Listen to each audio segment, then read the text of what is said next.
Film making industry అనేది it's an art form, freedom of expression.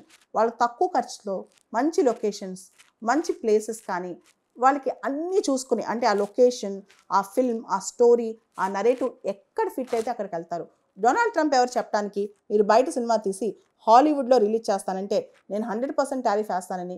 కానీ Trump దేన్ని వదలట్లేదు, film ఇండస్ట్రీతో సహా. యాక్చువల్లీ అమెరికాకి హాలీవుడ్ అనేది సాఫ్ట్ పవర్. మీరు చూడండి హాలీవుడ్ మూవీస్లో ఆ మూవీస్ తీసే విధానం అమెరికన్ ప్రైడ్ని ఎప్పుడూ అప్లిఫ్ట్ చేస్తూ ఉంటుంది అనమాట. అమెరికాలో ఒక గ్రేటెస్ట్ ఇండస్ట్రీ హాలీవుడ్. దాన్ని అమెరికా బయటకు వదలదలుచుకోలేదన్నమాట. ఈవెన్ బిజినెస్ని కూడా లోకలైజ్ చేయాలి, మూవీస్ని కూడా లోకలైజ్ చేయాలి, ఆ ప్రొటెక్షనిజం ఉండాలి, కంప్లీట్ అన్నీ లోకలైజ్ చేయాలని చెప్పి డొనాల్డ్ ట్రంప్ భావన అనమాట.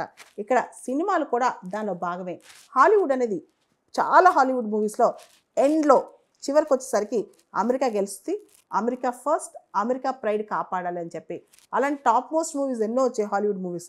కానీ ఇప్పుడు చాలా ప్రొడక్షన్ హౌసెస్ అమెరికా నుంచి బయటకు వచ్చి అక్కడ వాళ్ళ బ్రాంచెస్ పెట్టడం, వాళ్ళ స్టూడియోస్ పెట్టడం, అక్కడి నుంచి ఫిల్మ్స్ ప్రొడ్యూస్ చేయాలనుకుంటున్నాయి. కానీ డొనాల్డ్ ట్రంప్ మాత్రం అందరూ అమెరికాకు వచ్చేసండి, హాలీవుడ్ బయటకు వెళ్ళడానికి ఏం లేదు.